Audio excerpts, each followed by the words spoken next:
Walter Payton, soon to be souvenir books. See Walter Payton break the record. Her name. Who's next? 1984 was the year that saved pro football. On October 7th, Walter Payton was set to break Jim Brown's iconic career rushing mark. Quick pitch to Walter, looking for the record, cuts back, he's got it! Walter Payton becomes the National Football League all-time leading rusher. This should have been a coronation, right? But if we loop back to pregame footage, Sweetness's sweetest moment was really more of an afterthought. The week that was to be his alone began for Walter Payton in the shadows, off by himself. As he searched for a different kind of daylight, stalking deer, all Chicago, it seems, set its sights on Wrigley Field and the Cubs, who were fighting for their first pennant since 1945. I mean, Walter, that's exciting, but this is Cubs. This was, 39 years we waited for this. I'm all set for Peyton doing it. I'm sure he will this week, but it doesn't matter as much as the Cubs right now. The Cubs finally being good was a big deal. Maybe even as big as Monday Night Football, which was really a big deal back then. It was just like a part of a way of life in America. Everyone would look forward to it. You know, you kind of build your dinner around it and whatever else. The night after Payton set the rushing record, Monday Night Football featured a matchup of the NFL's best team, the 49ers, and the team from the biggest media market, the Giants. He wanted to spike it, didn't he? He thought about it. Is this against the rules or what? But on that night, America changed the channel to a TV movie starring Farrah Fawcett. No, my bed isn't too hard. The story of The Burning Bed was based on a nonfiction book, was a true story of a woman who'd been abused for many years, and she set a fire which killed her husband. So the thought was, guys are going to be watching football. Do something where you get as many women as possible. Nobody really thought it was going to go through the roof. 75 million viewers watched all or part of it. Cable was much less important. So a lot of people only had the 3 networks and PBS. So if people weren't watching football, they were going to watch something, and I guess it was going to be Farrah Fawcett burning a guy in a bed.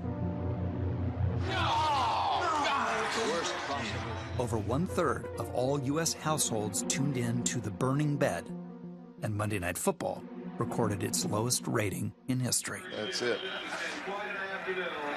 Don Meredith was here, he'd be singing the party. The league has become, in the minds of many, a series of mediocre teams with a bunch of double-knit coaches all in the same uniform with the same game plan. Does it have much of a future? There will always be a place for the National Football League and a big place in the sports spectrum of this country. Because of a multiple number of factors, will it ever get the ratings that it used to get in the halcyon days? In my opinion, no.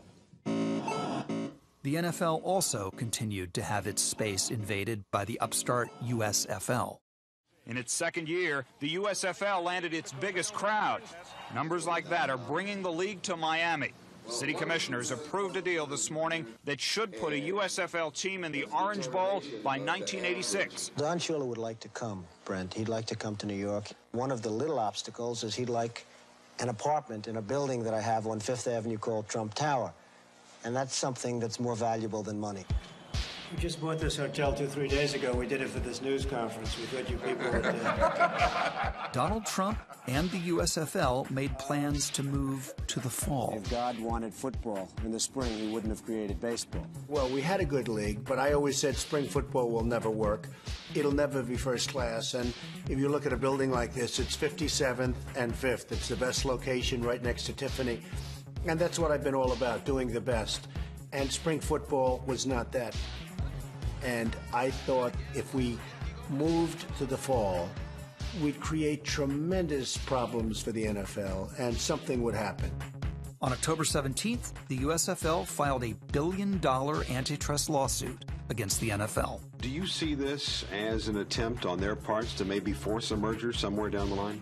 That's all that Donald Trump and 2 or 3 of those immensely wealthy men have in mind. Well, I would have liked to have been an NFL owner if I could have gotten in inexpensively. And frankly, this was a way of getting, as one alternative, into the NFL very inexpensively. So we're going to be around for a long time, fellas, and we're going to win our antitrust case. And good luck to everybody. Thank you very much. I hope the hotel's taking good care. Thank you very much. Sports Illustrated capped the worst month in NFL history with a devastating diagnosis from Dr. Z. Coaches like to tell you that they can't comment on a breakdown in a game until they look at the films. Well, Paul Zimmerman of Sports Illustrated is a writer who doesn't like to hit the typewriter until he looks at the films.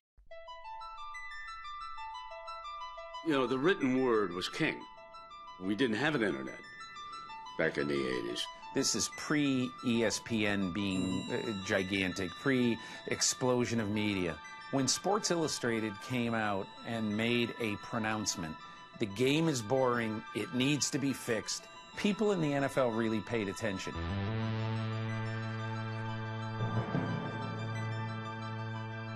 Football, it wasn't going down the tubes, but it had flatlined. Zim, what is the state of the game today, the NFL? I think football has gotten away from its essence, and its essence is a certain amount of toughness. I don't like corporate-type people. I don't like guys with hair dryers. So when they came out and said, what's wrong with the NFL, everybody paid attention, especially all the television executives in New York. They started to get nervous, nervous. Hey, whoa. Well, that kind of cover on Sports Illustrated is Pete Rozell's nightmare. This is the thing he wakes up in the middle of the night screaming about.